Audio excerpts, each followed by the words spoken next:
We're going to start this afternoon with what is Shinto, talk about its origins, the myths and the tales, just a little bit to give you a taste. Shinbutsu Shugo, which is the amalgamation of Buddhism and Shinto in Japan, which is how it manifests after the 7th century. Contemporary Shinto. And starting with what is Shinto, looking at its fundamental nature. And Shinto is one of those things in which it's not just enough to say, what is it? If we were to talk about Christianity, we could have a kind of catechism, for instance, of here's what constitutes Christianity, certainly Catholicism. When we're talking about Shinto, we have to do a completely different mind shift. And as I spoke last week, we want to keep some of those same things in mind, that in Asia, what we think of as religion is often part of culture. And also that there's a distinction between orthodoxy and vernacular Buddhist or Shinto or Hindu, whatever it happens to be, but certainly in the case of Shinto, it's very important. And there's almost no orthodoxy. It's almost all vernacular until really the 19th century.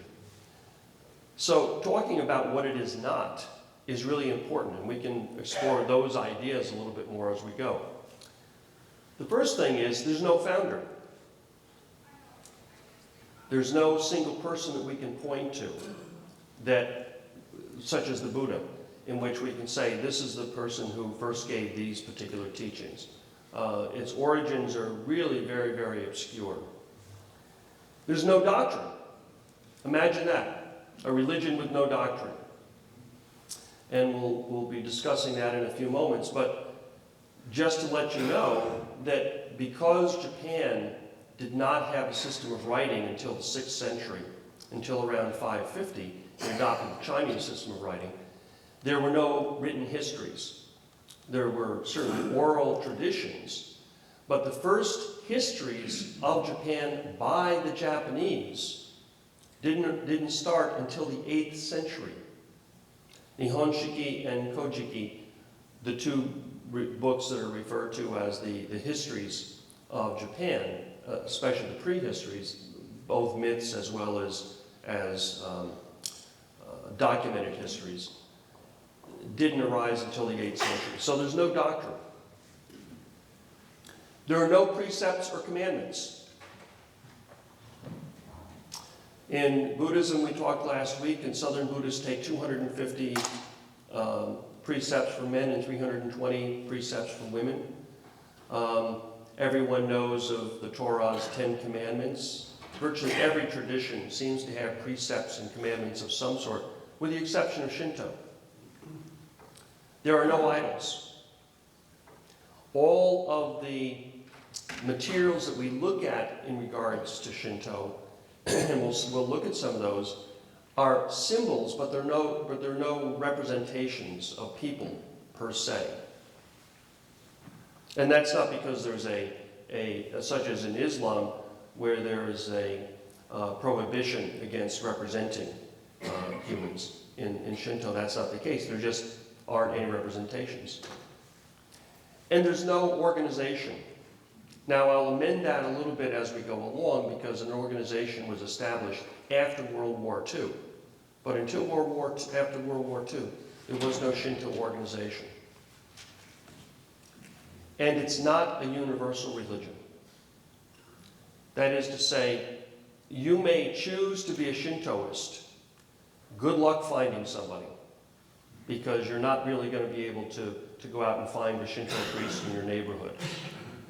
I think in the United States as a whole, just to give you an example outside of Japan, in the United States as a whole, I think that there are probably less than 3 formal jinja or Shinto shrines, and they're typically associated with Japanese communities. So they're either Japanese first generation, Nisei, Sansei, second, third generation Japanese. What is it? It's unique to the Japanese people. And we'll talk about that more as we go on. It's non-theistic. There is no monotheism, as there are in the Abrahamic traditions, but there's also what they would refer to, or what we would often refer to as gods with a small g. They wouldn't even refer to them as gods. You'll see things in translation as gods, but that's not the way the Japanese people themselves would refer to them. They refer to their deities as kami. Kami literally means spirit. As a matter of fact, if we look at the word Shinto, it's really making reference to the way of the kami. Do, in this case, is the same do as Tao. And Shin actually comes from the Chinese Shen, which is referring to spirits. It's animistic. What do I mean by animistic? Animistic means that the spirits, the kami that we're regarding, are everywhere. They're easier to see outside because every tree, every rock, every cloud, every valley, every mountain is a kami. Kami also, there are 3 levels of kami. There are kami that are mystical, if you will, ethereal. These are a kind of archetype that's referring to qualities. They're heavenly, if you will. And then there are kami that are related on a human scale. And then there's the kami that we find in trees and rocks, etc. So it's animistic in the sense that people don't worship so much, but recognize, venerate, pay tribute to the spirits in those items. So it's very naturalistic. Not unlike perhaps some Wiccan traditions or some pagan traditions by contrast. It's mystical, meaning that the relationship between the individual people and the kami is one which is a transcendent process. It's supra-normal process. It's not attained through quote-unquote normal activities. It's a folk religion, plain and simple. And you'll see what I mean by that as we go along. And it's amalgamated with Buddhism. Shinto, the way it has been since the 9th century, since the 8th century, has been an adjunct to Buddhism in Japan. It's not Buddhism. It was so totally separate from Buddhism previous to the introduction of Buddhism in the 6th century. But from the 7th century, 8th century, certainly, it really was one and the same with Buddhism. To the extent that if you ask a Japanese person, I think I mentioned this last week, what is your religion? They'll say, well, I don't have one. They will, however, if you question them a little bit further, and I think I mentioned this, and you say to someone, well, who buried your grandparents? They'll say, oh, my family is Soto Shu Buddhist. It's not a religion. Then, when they go to the temple, let's say New Year's Day, which is a typical time to go to the temple, within 3 days after New Year's. When they go to the temple during New Year's, in their mind, what is behind the door, because they don't necessarily go inside. They're perfectly content to stay outside the temple and to say their prayers in that location, outside the doors to the temple, that is, and to say the prayers. And often the temple may not even be open, even a big event like New Year's. Whether it's a Buddha behind the doors or a kami is irrelevant. It's one and the same. That, I think, is something that's very difficult for us to grasp quite often. We think about going to a particular church. I'll give you a second. We think about going to a particular church, and we know that that's St. James Church. And we know that in St. James Church, what's there, we know the way it's laid out, etc. And we have a concept of Jesus in that case. Jesus is in that church, and that's the house of God, so to speak. For a Japanese person, that's not necessarily a relevant issue. There was a hand down here. Yes. When you say they say their prayers, Hold on a second. They've got to give you a microphone. If I've got to use a microphone... You say they say their prayers. To whom or what are they praying? That's a great question. For Great Barrington, the question is that I said that the people who are going to the temple or the shrine are saying their prayers, and the question is, to whom or what are the prayers being stated? The prayers are being given to the Kami/Buddha. It's totally syncretic. Not to say that from an Orthodox perspective, they're different. They're absolutely different. But from a vernacular perspective, they're one and the same. Does that make, I don't know if it makes sense, but you understand what I was saying. Yeah, go ahead. What do they expect to get from praying? Okay, go ahead. What do they expect to get from praying? What do they expect to get for praying? When you pray, maybe that's a loaded question. When we pray, what do we expect to get? You know, we might expect that we're praying for a sick relative, that the relative is going to get better. We might pray that our grandson stops putting more pins in his face, you know, whatever the situation might be. They're doing the same thing. They're praying for their sick relative, or they're praying for that their son gets into the right high school because they've got to take the tests and get into high school. As a matter of fact, I'll show you some interesting pictures about that later. So they're praying not unlike what we might pray for, but in most cases, you know, there's an injunction within Judaism that one prays for qualities. Give me the courage to do X, Y, Z, for instance. In Shinto, they're going to pray for this worldly benefit. What's going to benefit them in this world? Not make me a braver person. Help my business to survive. It's that kind of thing. Okay?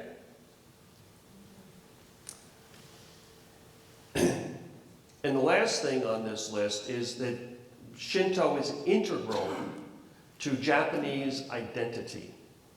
It's integral to Japanese identity. In Japan, there are approximately 120 million people today. And the percentages that you see from, I believe it's UNESCO who counts such things. In Japan, 95% of the population is Buddhist and 95% of the population is Shinto. Exactly the same. Every Japanese person, I shouldn't say every, virtually every Japanese person consider themselves that Japanese and Shinto are synonymous terms. What are some of the beliefs? And by the way, I should comment on some of the pictures that I put up here. Let me just go on, I won't go back to that one. The one on the lower right-hand corner is one of my favorite pictures, one of my favorite spots. It's referred to as the Married Rocks. And you see the two rocks, the larger one and the smaller one, are connected by a shimigawa, which is a kind of rope. It's like a hemp rope. And within that are gohei. Gohei are those strips of paper that look like lightning bolts that you see in the photo above. And that indicates, that shimigawa and those gohei indicate that that's a sacred region. And you'll see those shimigawa with the gohei around trees, around rocks, many places indicating that this is being designated as sacred. Now, from the Shinto perspective, everything is sacred. So, in this case, some things are more sacred, if you will. And so that's indicating that this is a little bit more sacred. And this is off the coast probably, I'm trying to think now, it's probably about maybe 500 meters off the coast, about, 1,500 yards, 1,500 feet off the coast. And on the top of it is a torii, and you'll see some pictures of tories. In the upper right-hand corner, it's called a kamidan. Dan means shelf, and kami means spirit, so it's a spirit shelf. And in many Japanese homes, if not most Japanese homes, there'll be a kamidan, which is a small Shinto shrine that's in the home. So that's actually, you can't see it in this case, but it's up near the ceiling. You know, it's just up near the ceiling. And most homes will have both a kamidan and a butsudan. So one shelf that's devoted to the Buddha and one shelf that's devoted to the kami. Some houses might have an actual cabinet instead of just a shelf for the butsudan for other reasons. But that's an example of the kamidan, which most houses, every business will have a kamidan, because you don't want to piss off the gods. Beliefs. The first belief, it has to do with impurity. And by impurity, it really means cleanliness. But also, one is cleansed for one's own peace of mind and one's good fortune. I don't know that you know that the Japanese are a bathing culture. Do you know what I mean by a bathing culture? There are 5 bathing cultures that I'm aware of. The Finns, Hungarians, Turks, Koreans, and Japanese. And it's also interesting because those are also part of the Altaic language group. In other words, all those places, Finland, Hungary, Turkey, Korea, Japan, are in the same language group. It's not to say that if you know one, you know the other language. They're very different vocabulary, very different grammar, but a similar structure coming from theoretically the same source, though there's a lot of controversy about that. But I find it really interesting that they're all bathing cultures. Well, the bathing is not just a matter of being nice so that you can be in crowded areas and not smell, which is important when you're in Japan because it's so crowded, but it really is seen as being something which is part of sacredness. And so spending 20 minutes to a half an hour in the evening washing and then sitting in the bath for 20 minutes to a half an hour is not uncommon at all. That would be the common amount of time to spend, sitting in the hot tub for about 20 to 30 minutes and spending 20 to 30 minutes previous to that washing before you get into the tub. To show you how clean it is, the entire family uses the same bath water. So it has to be clean. Purification. Harai or O-harai rites are a vital part of Shinto, and they're done on a daily, weekly, seasonal, lunar, and annual basis. There are different rituals for different periods of time. And it's one of the beliefs. Now, starting in this, and I'll just go down together and I'll take them together, these 2 things are impurity and purification and the afterlife are the only 3 beliefs that comprise traditional Shinto. That's it. When I said that there's no doctrine, that's pretty much it. There's a modern fellow, his name is Yakagi, who is actually formulating Shinto to be a more universal religion. He's been doing this for about 25 or 30 years now. So he's creating, if you will, a more formalized doctrine. So far, it doesn't seem to have gained much traction in Japan, and I don't know how it develops over time. It's only been going on for about 25 years. But these 3 things, impurity, purification, and the afterlife, are really important. And going to the afterlife, it's common for families to participate, and you'll see why Buddhism is important, in ceremonies for children at a shrine. So when a child is about a week old, 10 days old, something like that, traditionally, when a mother went from her, traditionally women gave birth in her family's house, and then she would bring that child to her house, her paternal house. Japan was originally a matrilineal and matrilocal society. It's changed over time. But when she did that, she would stop along the way at the shrine to have the baby named. They might have already had a name for it, but to have it formally named, and to have a blessing. And today, because typically the woman's going to have the child in a hospital or perhaps her house, whatever it might be, then after a week or 10 days, she'll go to the local Shinto shrine and undergo this service. And so for the children, and also for weddings, typically those are done at Shinto shrines. However, the vast majority of people, certainly over 90% of the population, has a funeral done by the Buddhist temple. So one of the phrases is, live Shinto, die Buddhist. And you see that as a very common aspect. The interesting point that I was going to make about a baby blessing, my little temple in Matsuzaki in Chiba, Japan, Matsuzaki village, small little village, maybe 400 families, so perhaps 1,500, 2,000 people altogether. In that little village, there's a Shinto shrine that's associated with my temple, Tamunin. However, there's never anyone at the shrine. The people maintain it, but there's no presence there. There's no priest at that shrine. It's just a small little village shrine.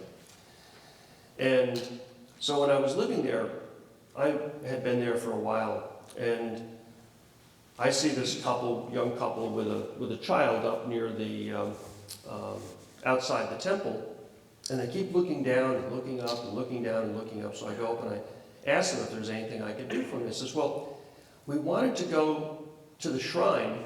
They were at the temple. The shrine is Shinto, the temple is Buddhist. We wanted to go to the shrine to have our baby blessed.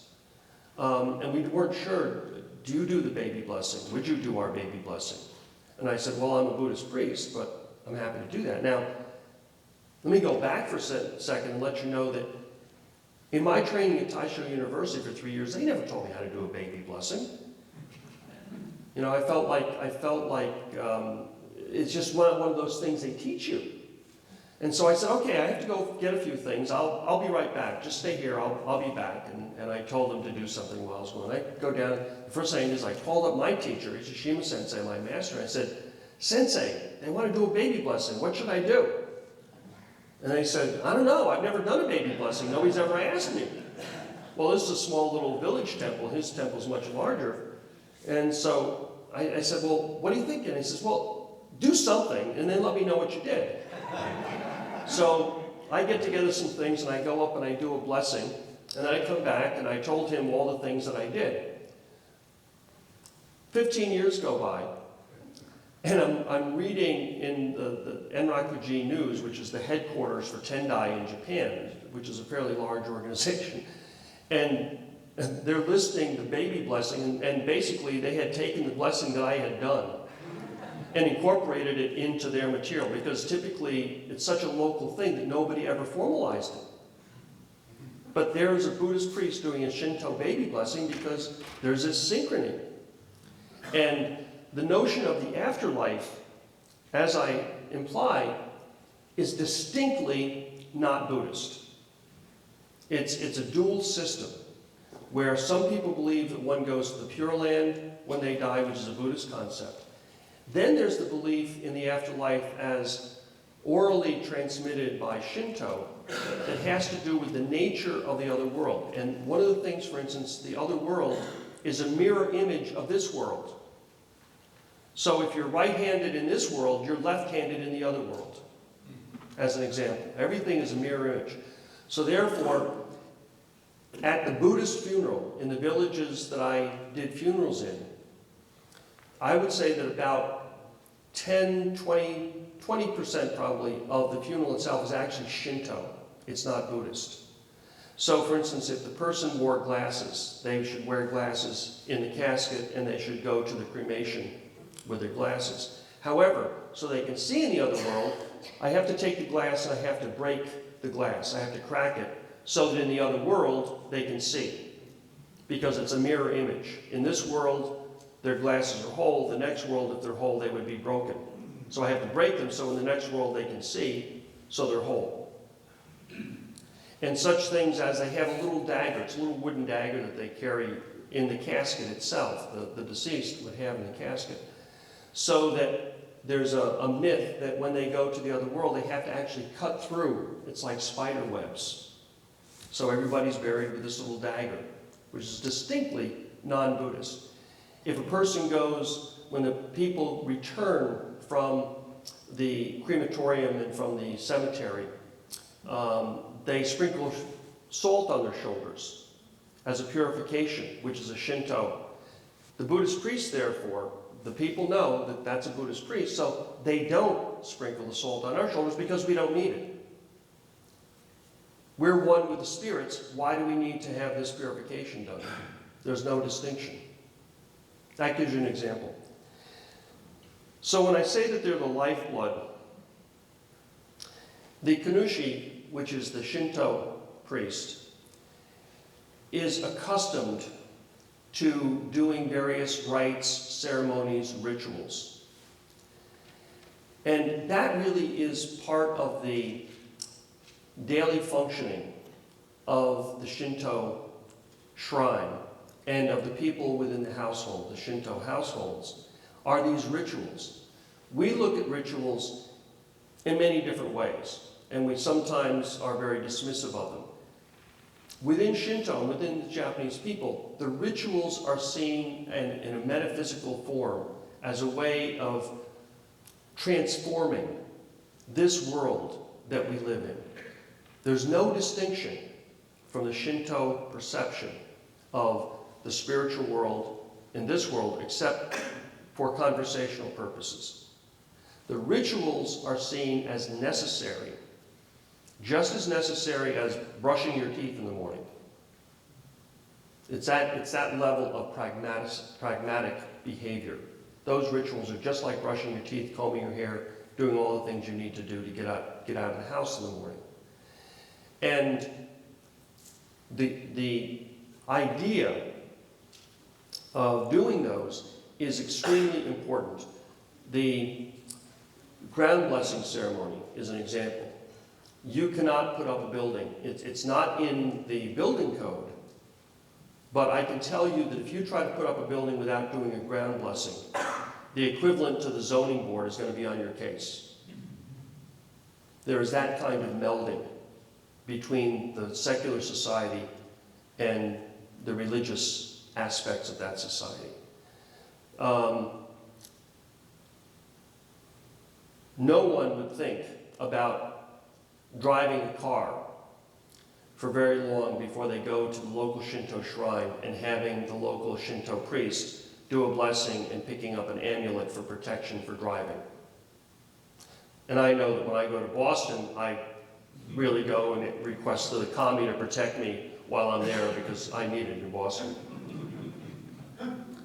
Are there any questions about that before we go on?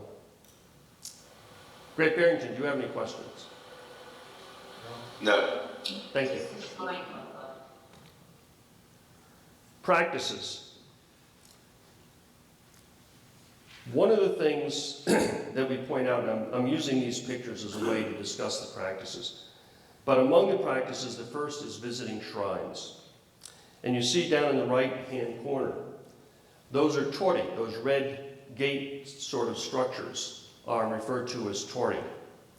And they are the, in this case, you see, I don't know how many are there, perhaps 10 or a dozen tori in a row. And to give you an idea of scale, the top of one of those tori is probably about maybe 12 to 15 foot tall, just to give you an idea of the scale, okay? The tori can be, depending upon what they're used for, they can be really tall. They can be 25, 30 feet tall. Or they can be really small that would easily, just be like this big. And the torii itself is that symbol, and it represents going through, that torii represents going from the mundane into the sacred in a very intentional way. And on either side, that happens to be a tanuki shrine. Those are tanuki, which are equivalent to Japanese raccoons. And so often you'll see tanuki or inri, which are foxes, or other animal familiars as part of the shrine itself. Geese would be another example. There's many different kinds of animals that are seen as familiars in that sense. And so visiting the shrines is important. Purifications. Now, I show you a sumo wrestler on the left-hand side. And everybody's probably heard of sumo. Probably not many people have actually seen sumo. I've included it there because I love sumo. But that particular, what you see, he's doing a ceremony at the beginning of the sumo match to purify the surface on which he's going to wrestle. It's got to be purified. As a matter of fact, during the match, before each wrestler goes out, they toss salt as a purification for that particular match. And what I want you to notice on there is, look what he's wearing. He's wearing those same gohei, those same strips of paper that look like lightning bolts, and he's wearing the shimigawa, the rope. In this case, it's probably made out of silk or some other fine material, not hemp or something like that, but he's wearing the shimigawa into which is sewn the gyohei. In the same way, when you look at the tree, you'll see the gyohei up there with the shimigawa. He's doing a purification as a way of demonstrating to you how integral Shinto is to Japanese society. Sumo started, how many years ago, no one is sure. There's a lot of discussion about this. A long time ago. It started as a symbolic purification, a kind of kagura, or dance, to the kami. And the sumo wrestlers, were representing kami, really big, tough, heavenly kami, that were battling for essentially good and evil. That's how sumo started. And if you've seen sumo, it's like a shoving match. The two guys get up and they go flying at each other, and the first one to fall down loses. I picture it as two tackles in the NFL. That's sort of what it looks like. They're about the same size, too. But the point is that wrestling, which we think of as a sport, initially was specifically a Shinto ritual. And to this day, when you go to a sumo match, they still do it the same way. As a matter of fact, the judge, and I should have put a picture here, the judge of that match is dressed up as a Shinto priest. Now, he's not a Shinto priest, but he's dressed as a Shinto priest, just carrying along that symbolism. And you see the tree that has the gohei and the shimigawa around it. And the gohei, the stick that you see down the right, the right, down near where the torii are, that stick, that's a purification rod. And that's used, shaking it like this is to purify the space that one would be in. It's used for all kinds of rituals. There's water purifications, amulets and protective items, as I mentioned a minute ago, and kagura, which are the dances that are done specifically in the upper right-hand corner. You see a Shinto priest following behind someone with a mask on. And so that's another priest who wears that mask, which is symbolic of a demon of some sort. And that would be an example. In the background, you can see the various kids and other people watching this ceremony. And that would be symbolic of that. That's pretty much the extent of most of the practices. What are the origins? By the way, are people happy? It's okay? Yes, in the back. What does the Shinto priest wear? We'll see a picture in a little while, and I'll point out to you what it is. It's a very stylized set of robes. Underneath is a hakue, which is a white robe, and over that is a kind of kessa, kind of a long, colorful, usually very colorful set of robes on the outside. That's normally what would be worn, yeah. How does it differ from what the Buddhist priest would wear? Oh, very, very different. The Buddhist priest is going to wear a robe, which is the white hakue underneath, which is actually worn in any formal Japanese dress. If they're dressing in the traditional dress, there's a white undergarment, a white robe underneath. And then the Buddhist priest is going to wear at least one set of robes over that, and the set of robes is going to differ in color based upon the particular sect of that particular school, of that particular priest.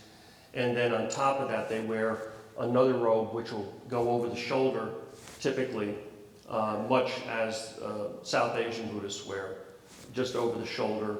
They might wear a much more elaborate kessa that is open in the front. Sometimes they're colorful, sometimes they're not. But you can easily distinguish the difference between a Buddhist priest and a Shinto priest by the garments. Does that answer it? Before I discuss the origins, I need to discuss Japanese geography a little bit. It's not that I doubt that you know your geography, because you're all of an age in which you had to learn it. We ask kids today, where is Montana, and they'll point to France. It's amazing. This was the original conception of Japan at the time of the origins. There were 8 islands. Yamato, well, I won't name them all. But essentially, looking at a modern map beside it, you see that we now think of it as 5 main islands. And where it says Yamato on the map on the left is around where Kyoto is. And I don't know, can people see this? And over here is Tokyo. And then in this area is Kyoto, Osaka, that sort of area. And then right in here, this is what I wanted to point out, or right along here, was probably where the Japanese people originated. And the reason is that, this is terrible to use, by the way. Just want to let you know that. I'm suffering for you. This is Korea over here. And this is Russia up in here. So from the mainland, they would have come across, this is the closest point to Japan, is right around in here. As a matter of fact, most of the invasions of Japan, which occurred previous to World War II, actually came down from Mongolia, which at that time was what we think of as Russia and part of China, down into this area. None of them were successful because this particular area, this particular strait, is especially treacherous. But this is where the Japanese people would have first been found. Others may have come from the south, from South Asia, and they would also have been on Kyushu, and then from there they spread across. This is a separate island, as you can see here, but this point right here is very close, and it's very easy to go across. I was thinking about this, that, Chris Coggins, who discussed Confucianism and Taoism with you, is a geographer, so I just did that for Chris.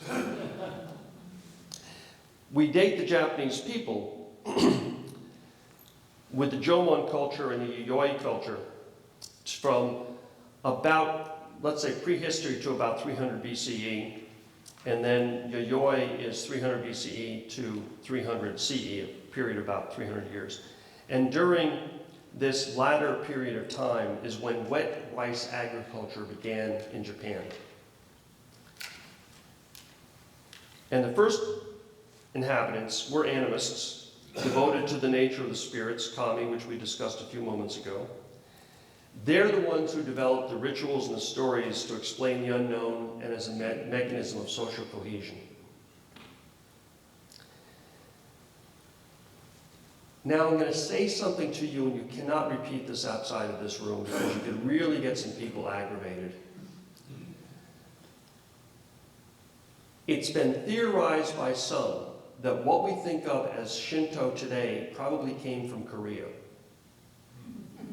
The Koreans and the Japanese do not have the best of relations. They get along civilly today, but they've each got a chip on their shoulder about this whole sort of thing.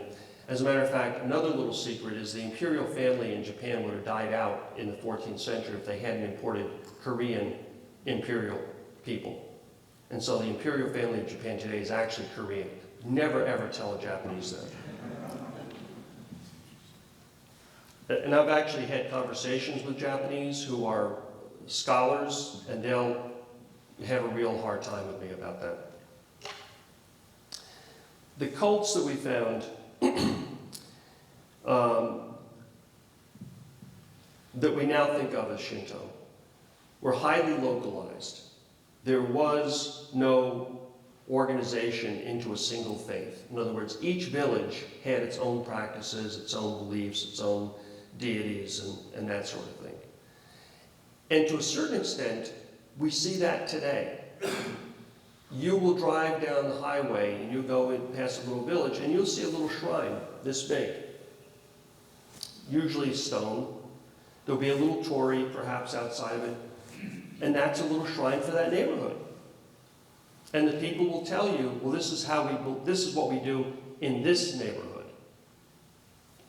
When in the little village that I lived in, Matsuzaki, I had to know a small village. We're talking about a very small area. You know, you could walk from one end to the other end in, a couple of hours. And people would tell me, no, in this neighborhood we do things this way, in that neighborhood we do things that way. Very, very specific. Not unlike the difference between people in Pittsfield and Great Barrington. The mundane reality and the supernatural are so strongly integrated into the worldview that modern people regard the faith as just part of the natural world. In other words, if someone is in a small little village setting and they happen to hear voices in the forest, they're going to, on one hand, think those are the kami, but at the same time, they don't see them as in another world. They see them as part of this world. It's a spirit, but it's still part of this world. I don't know how exactly to relate that to you, because when we think of the spirit world, we think of another dimension, right? For people who do believe in things like ghosts, they would think of it as specifically another dimension at the very least, maybe a parallel universe or something along those lines. It depends upon how much Doctor Who they've seen.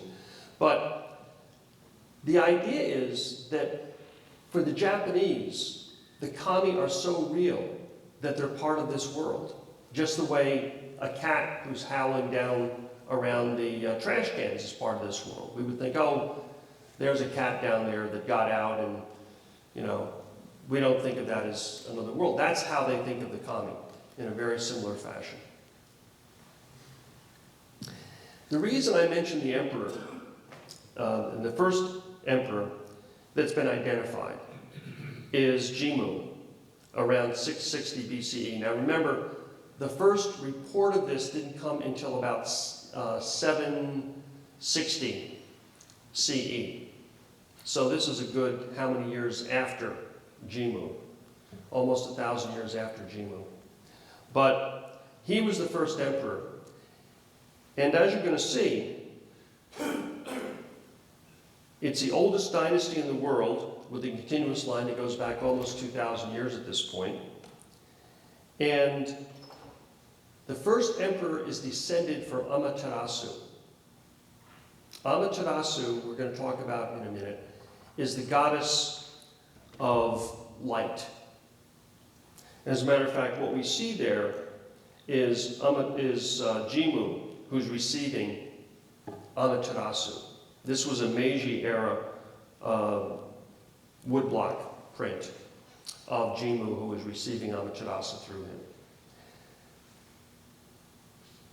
When I say that there's a blending of myth and history, which we talked about last week, you see it quite clearly in this case.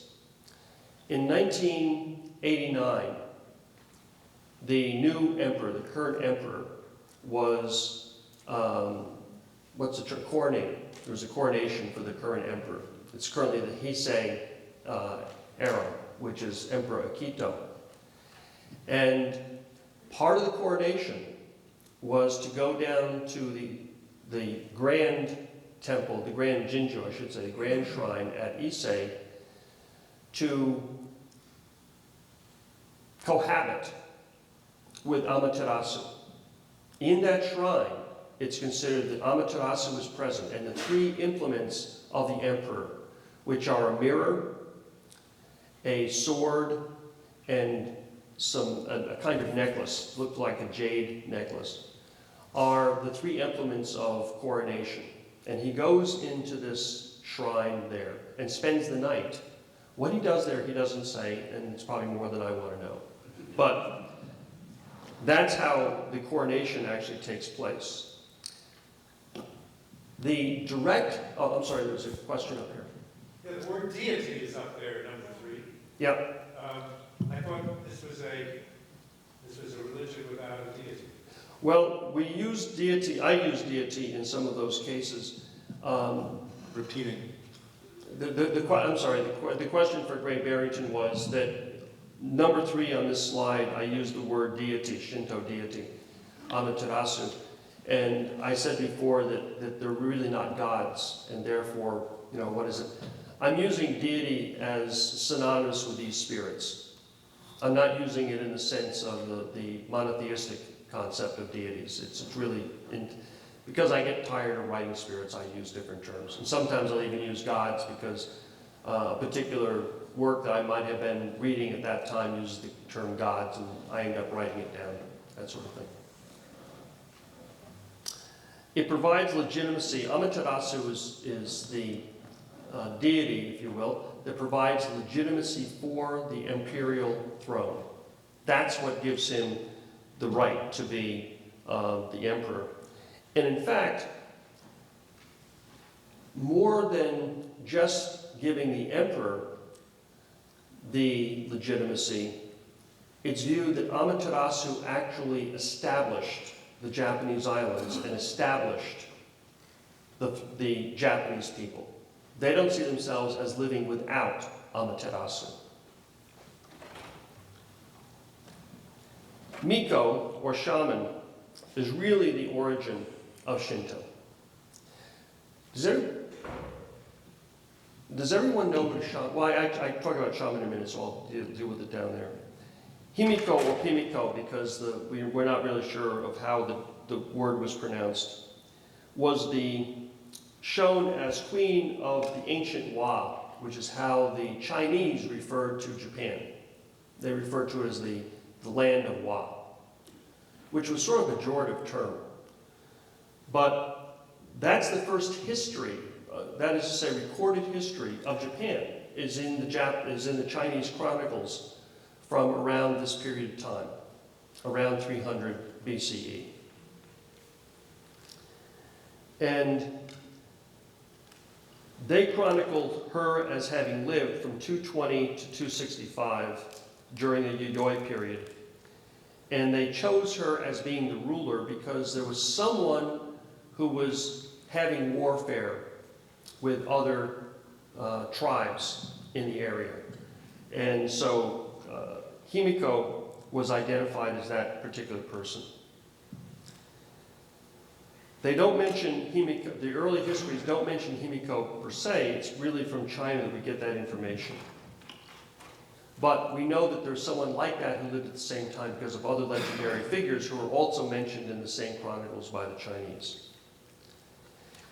And there's a debate as to exactly where her domain was, and I pointed out to you before, northern Kyushu. That's where I happen to think that was. I have my own reasons that I won't go into now, unless you'd really like to be born, and I can go into it. Others place her domain around the current Kinki, which is the area of Kyoto, Kobe, and Osaka, in that area. What are shaman? This is really relevant to thinking about Shinto. And by the way, this is a shaman, a Siberian shaman. The term shaman actually originated discussing Siberians. And Mercedes Eliade writes, the first definition of this complex phenomena, and perhaps the least hazardous, will be shamanism equals techniques of ecstasy.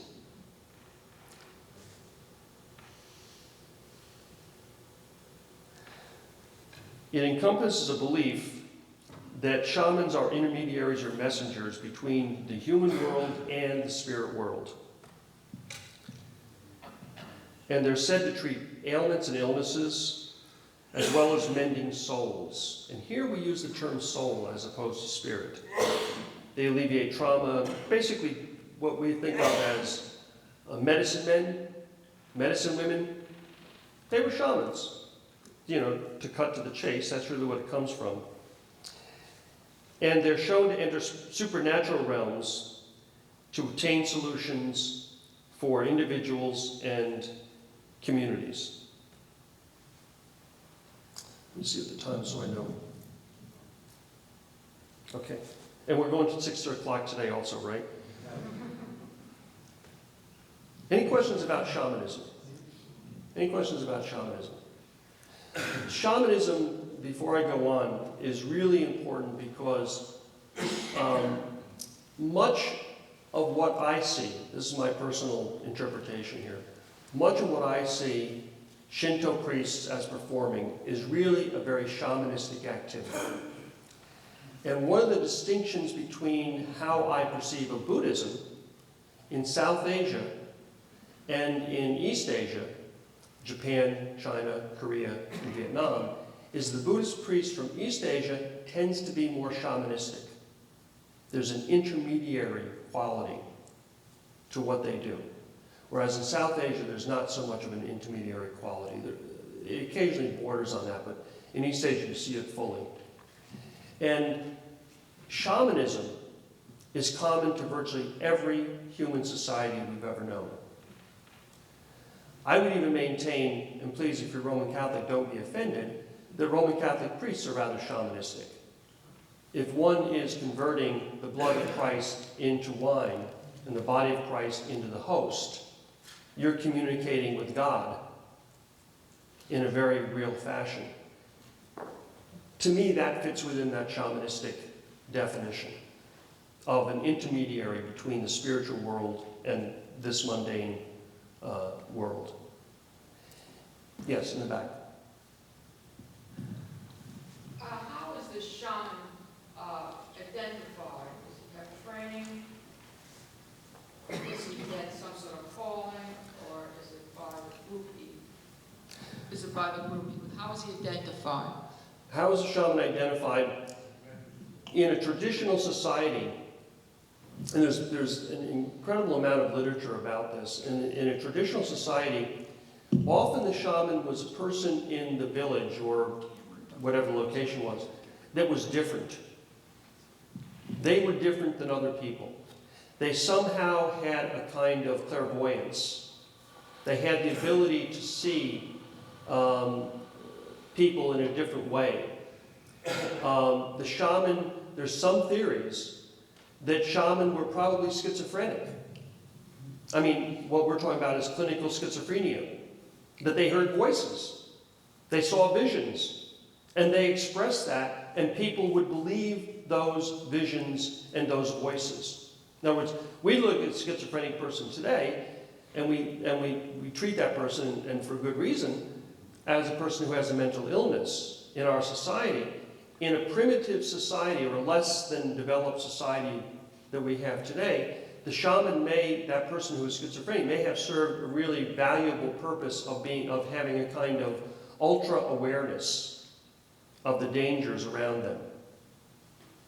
Other shamans, for instance, in other traditions, may actually have had other forms of what we would think of as mental illness today, but many of them had a sense of being able to cure people. People trusted them to cure them, we'll put it that way. So that there was a kind of healing that was associated with it. That's why we say that many shaman were actually, when we think of them as medicine men or medicine women, they may have had that role. They were identified to the village because they were different.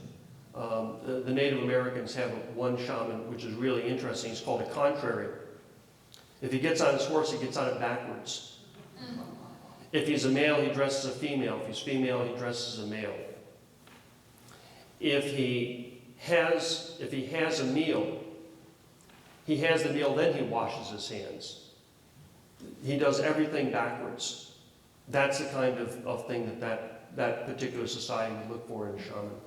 There's a question down here on the lower left. Two questions. The first one is this. Hold on a second. We've got to get you a microphone.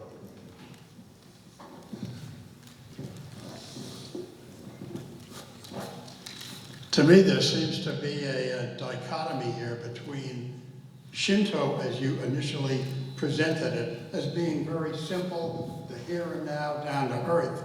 And now we're talking about shamanism, which brings in a whole raft of supernatural, magical connotations, and the two just don't seem to fit with me. And then number two, the whole concept of where the emperor fits into this whole schema. Okay. If I forget the second question, remind me. Okay. The first question that the gentleman had, it seems like that there's a discrepancy between the very simple Shinto practices that I was describing earlier, and the second question had to do with the role of the emperor in relation to Shinto. And the answer to the first question is, I'm talking about the origins and the development over time. No one would really maintain that a Roman Catholic priest today is actually a shaman.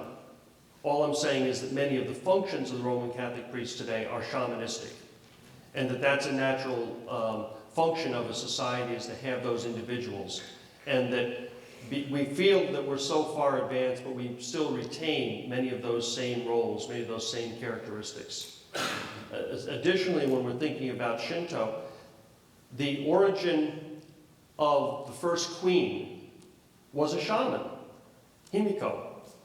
And the whole notion of the emperor goes back to Amaterasu, which is the origin myth that we'll see in a moment from Shinto. That is the origin myth. That not only was Jimmu, the first emperor, a recipient of Amaterasu, direct lineage of that, but therefore later on, when we talk about politics, that's what gives the emperor the legitimacy to rule Japan, is through the Shinto practices. So the practices I was describing earlier were specifically the daily practices of the average person in Japan.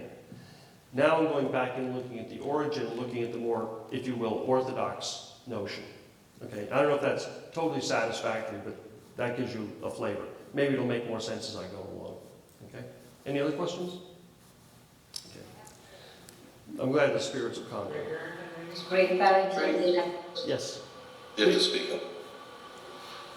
Can you hear me? Yes, go ahead, please. My question is the following. Earlier on, you mentioned that the spirits inhabit the life of people. They are no different. But later you put the spirit world. Is that outside, above, beyond the people's daily practices? And the second part of the question is there a connection between the spirit and the hereafter as it's conceived by the Shinto? Okay, let me answer the second question first. Is there a connection between the spirit and the hereafter? The spirits are seen as, there is no hereafter to the spirits. They're all in the same plane. So there's no distinction to the spirits between being dead and being alive. It's all part of the same place. And I'm not sure what, I couldn't quite make out the first question. Could you repeat that, please? You referred to a spirit world. Do they inhabit a different world? Earlier you said that they are part of everyday life. Yes. I think what you're asking me has to do with that there's a spirit world and a part of everyday life. Is that correct? Yes. Okay. The Japanese person is not making a distinction between that spirit world and the everyday life, except such times in which there's intention, like going through the Torii. They're saying, now I'm going to get closer to this spiritual world. It's rather like, you know, if you're in Williamstown, how far are you from Boston? You know, and if you're in Framingham, you're closer to Boston. It's that kind of proximity issue that we're talking about, not really a different plane of existence. Thank you. Okay, and to sort of fill that out a little bit more, something I should have meant before, the jinja is often described as the shrine. It's a place.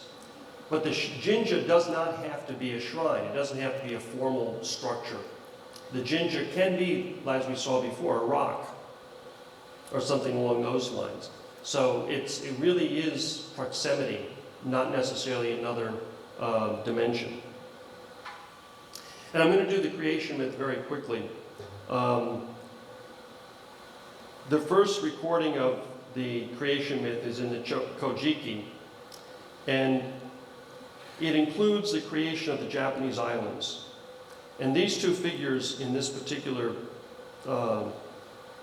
painting represent the male and the female who were called upon by the other spirits to create the new land that we now know as Japan.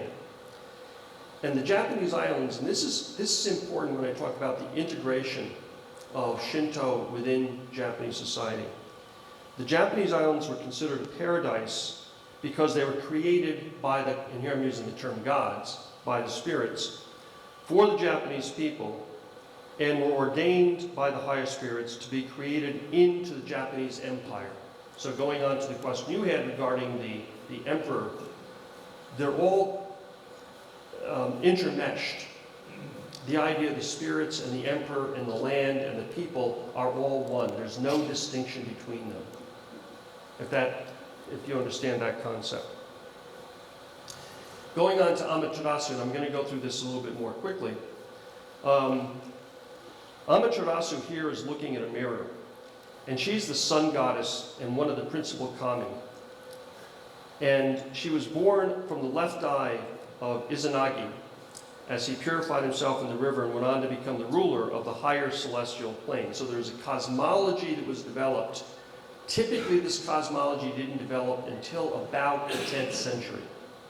It may have come from previous oral traditions, but we don't see it really developing until about the 10th century. She's linked to the lineage of the imperial household of Japan and the emperor, who are themselves considered kami. The very emperor is a kami, in other words.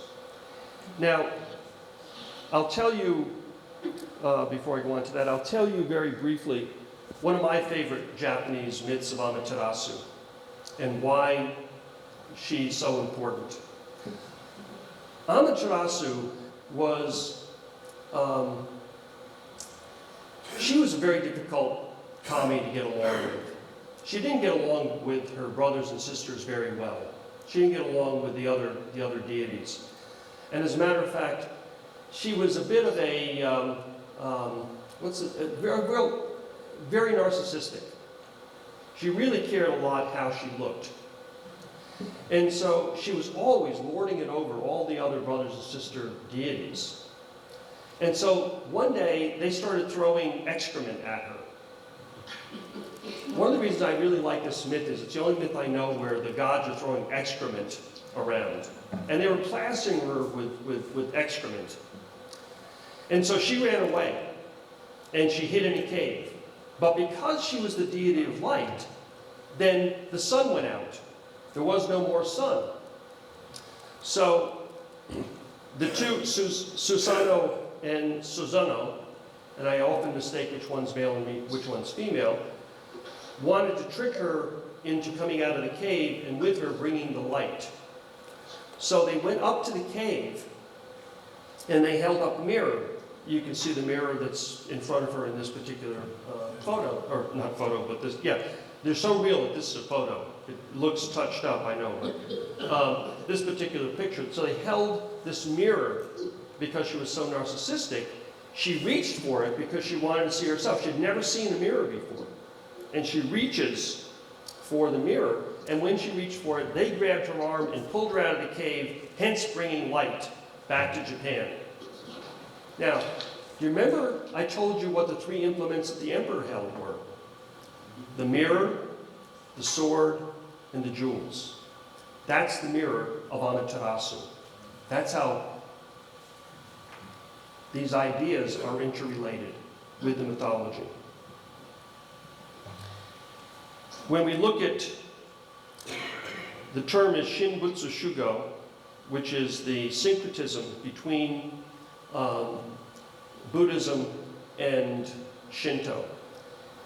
And Honju Suijaku is the actual philosophy behind this. And in the 7th century, the Japanese court had adopted Buddhism as the state religion. And during this period of time, Shinto was still there, and certainly it was revered on a very low level. It was practiced by the common people. It was seen that the emperor was the consort of Amaterasu, or empress. I guess Amaterasu was bisexual. Was actually the consort of Amaterasu, but it was really at a low level.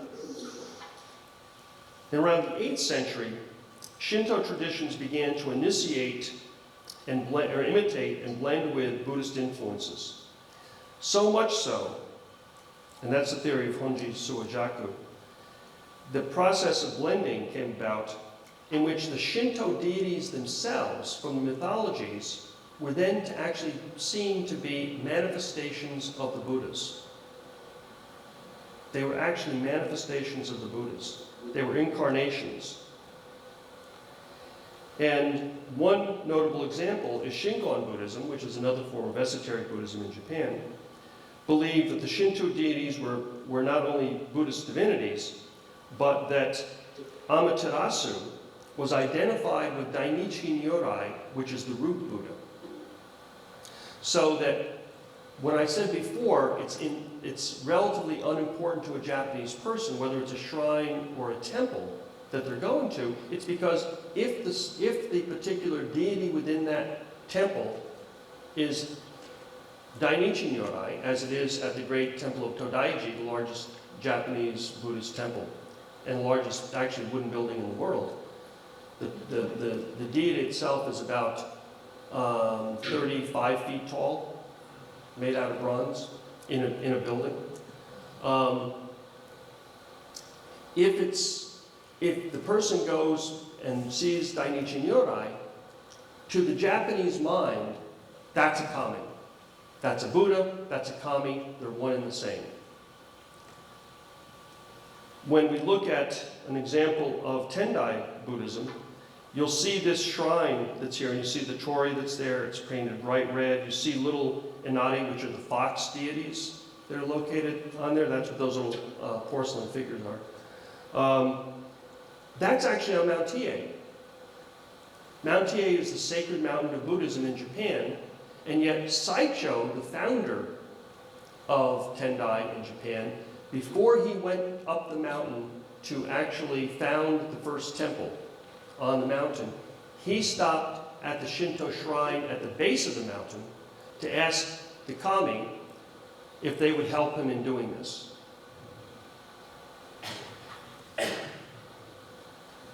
And so the idea of the kami become the guardian deities of the Buddhist doctrine. And they were common within the Heian period. The Heian period ran from 794 to 1192 CE. So by the late 20th century, the Mount Hiei shrine temple complex, became a well-developed form of Honji Suijaku theory. And I'm moving along because we've got about 15 minutes here.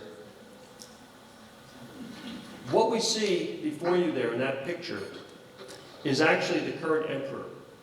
And who's in front of him? A Shinto priest. In this case, in white, demonstrating his purity. And you see the Gohei on our left-hand side as we face the emperor. And actually, this is probably at Meiji Jingu, which is the one of the main shrines in Tokyo. After the Meiji Restoration, here it begins to get a little bit complicated from the Orthodox perspective. After the Meiji Restoration, what was restored was the imperial throne. The Tokugawa period ended in 1868. By 1872, the emperor had been restored to the position of the head of state. Up until then, the shogun was the military governor. The emperors had been pretty non-participatory in the running of the government. And because basically he was left out. And the Tokugawa shogunate even moved the capital from Kyoto, which is where the emperor resided, to Edo, now Tokyo. Now, so due to some issues that I won't go into, because I don't think you're really that interested in Japanese history per se, but realistically, it wasn't the emperor taking over power by military means or something along those lines. It wasn't a coup d'etat against the shogunate. It really was the country as a whole had said the shogunate system isn't working anymore. We've got to do something else. Perry had arrived about 8 years earlier. They realized that they were going to become a colonized nation if they didn't make some changes. The rest of the world, well, had, you know, they were approaching, they had trains, they had electricity and all these things, and Japan was still living in a feudal society. And so the advisors to the shogunate basically switched and said, we've got to find a symbol for Japan. And they said, we're going to take the emperor, a ready-made symbol, and we're going to restore him to the throne in a much more active fashion. As a result, there were restricted policies against the Buddhists. They burned temples, they sacked them. If you go to the Museum of Fine Arts in Boston, I mean, I'm sure many people here have gone to the museum, yeah? You've seen the Asian collection there. The majority of that collection was brought over by William Sturgis Bigelow, who was the founder of the museum, and a fellow named Fenollosa, and the curate Okakura, because during the period of the late or mid-Meiji, 1880s, that period of time, they had been able to go to the various temples, and the temple said, we'll sell these because we're either going to have to destroy them or we can sell them and keep ourselves going. And so most of the things you find in the Boston Museum of Fine Arts, the Asian collection, as well as in the Met, if you go to the Met in New York City, were the materials that the temple sold at that time to collectors in order to keep going, because it was all of a sudden Buddhism stopped being the state religion, Shinto became the state religion. And here there's sort of an interesting aspect about that. Previous to that period of time, previous to the Meiji Restoration, the emperor was not considered a living god, he was considered a kami. Now, for state purposes, they made him a living god with a G, as opposed to spirit. That's why you'll hear him referred to as a living god. Now, he's not viewed that way today, but during the Meiji Restoration, during the 19th century, until World War II, till the end of World War II, I should say, he was considered as a living god. And by law, in Japan, once the Constitution had been upgraded after World War II, they separated Shinto, now we're getting into the complexity of it, they separated Shinto into various levels or hierarchical Shinto. State Shinto, Shrine Shinto, local Shinto, etc. State Shinto is not viewed as a religion because you have, according to the Japanese Constitution, you cannot have religion participating with the state. So they said, well, it's not a religion. Because the emperor, the Tenno, is a kami. Therefore, it's not a religion. Therefore, state Shinto was derived, separate as a religion. Buddhism is still a religion.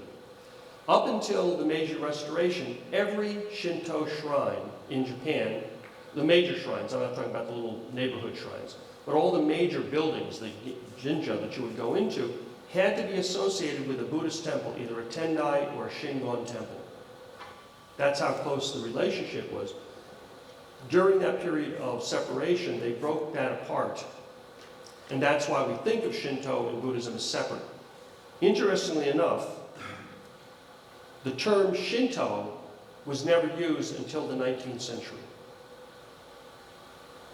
The term Shinto was never used until the 19th century, during this period of time. Now, I could talk about the grand shrine at Ise, but I'm going to sort of stop, explain these pictures a little bit, and stop there and see if there's some other questions. What I want to show you is Shinto in daily life. You see in the upper left-hand corner are the Miko, the virgins of the shrine. I got married in a Shinto shrine. And by the way, just to show you how integrated it is, my wife is Japanese. My family knew I was Buddhist. I wasn't yet a priest. But we're going down to the shrine to get married, and I didn't even know that it was a shrine until we got inside, because I asked my in-laws, is this a shrine or a temple? And they said, I don't know, it doesn't matter. But that's why I was married in a shrine. And you'll see there some Buddhist priests, typically in the white in this case, and you'll see the Miko, who are the temple attendants, women, who are considered to be shaman. And you see in the lower left-hand corner, as you face it, you'll see a household who's doing a Shinto ceremony. And on the right-hand side, those little, I don't know if you can tell what they are, they're little wooden plaques, very thin little wooden plaques, in which people write their prayers. They bring them to the shrine, call the gods to the place, gasho, say the prayers, and then go put the prayers in the plaques, attach them to trees, attach them to buildings, whatever they'll fit on, so that the kami will then read them and respond to the prayer.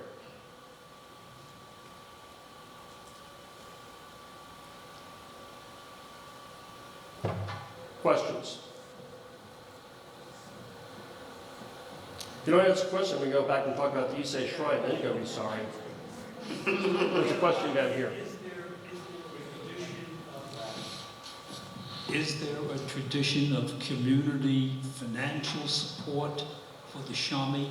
Do they get contributions that keep them alive? The question is, for Great Barrington, the question is there a tradition of community support for the shrines, for the Shinto in general?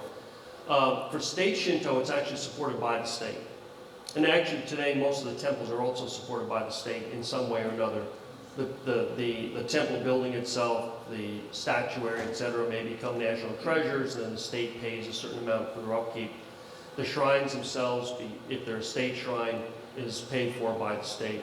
The local shrines that are still associated with temples in people's minds, not necessarily on paper, but in people's minds, they're maintained by the local community around them.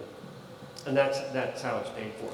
The Shinto priests actually receive not so much a salary, but they receive donations for doing certain things. So if they did a baby blessing, or if they did a blessing for a building, or something along those lines, then they receive a donation, much the same way as a rabbi or a priest would receive money for doing a ritual or a ceremony in the States. That's the way they make their money. Additionally, both the shrines and the temples can have danka or members, and the members will pay money for the upkeep and for, not really a salary so much, but for maintaining the place. Did that answer it? Some other questions? You have one here? Question from Great Barrington. Yes. Why is the Japanese emperor's throne called the chrysanthemum throne?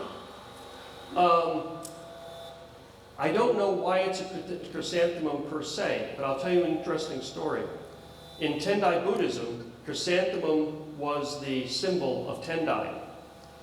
Then the emperor adopted the chrysanthemum as his symbol, but he added one petal to it. And So in turn, then Tendai, in order to distinguish themselves from the emperor's chrysanthemum, put 3 stars into it. There are 3 stars from Orion. So the chrysanthemum per se goes back in Japanese history in terms of being considered a sacred flower. Why the emperor per se chose that, I'm not really sure, but it didn't occur until about the 9th century. And today it's known as a chrysanthemum throne. Did that answer the question? Yes. Okay. Somebody else has a question down here. What is the significance of the ceramic foxes? Ceramic boxes, I'm not sure which ones you're speaking of. Oh, foxes. Foxes. The question is, what is the significance of the ceramic foxes? I shouldn't say each, most shrines have some sort of animal that's associated with them from the natural world. So it might be a fox, it might be a goose, it might be a raccoon, it could be any other animal that's associated with it. And the animals have particular qualities. So the fox is considered to be very cunning. The raccoon is also considered to be very cunning and very being able to manipulate things really well. The goose is supposed to be able to purify things very well. So each of them has some quality that that particular shrine wants to emulate, if you will. And there's a question down here. And this will be the last question. Okay, thank you. In Japan, I can't remember the airport, there's a huge Shinto temple. The other airport, not the one. You mean maybe in Osaka? No, the other one. Narita? Yes, In Narita.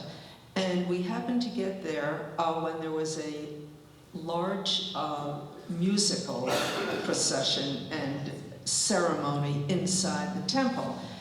What part does music and drums and cymbals and so forth play in the Shinto religion? They're very important. A particular kind of music, which is called gaku, is often used. They're traditional court instruments that are used. And dancing, because they're a way to placate the spirits, a way to entertain the spirits. And they're called kagura. And those kagura are very important in Shinto rituals and that sort of things. Let me ask you another question. The shrine that you're talking about, did that have a fire ceremony going on inside? I don't think so. You just remember the dancing? Okay. It was a huge, been shrine. there several times. My feelings, that actually might be a temple. That might be Narita Probably, Temple. yeah. And that's why I was asking about the fire, because that's a Shingon temple. That's the one that's near the airport. That's probably the one you're thinking about, is Narita You can walk Shingon. there. You can walk there. Yes. Yes. Thank That's you. probably it. Okay. I think there was one more question, was that correct? Is that it? Thank you very much.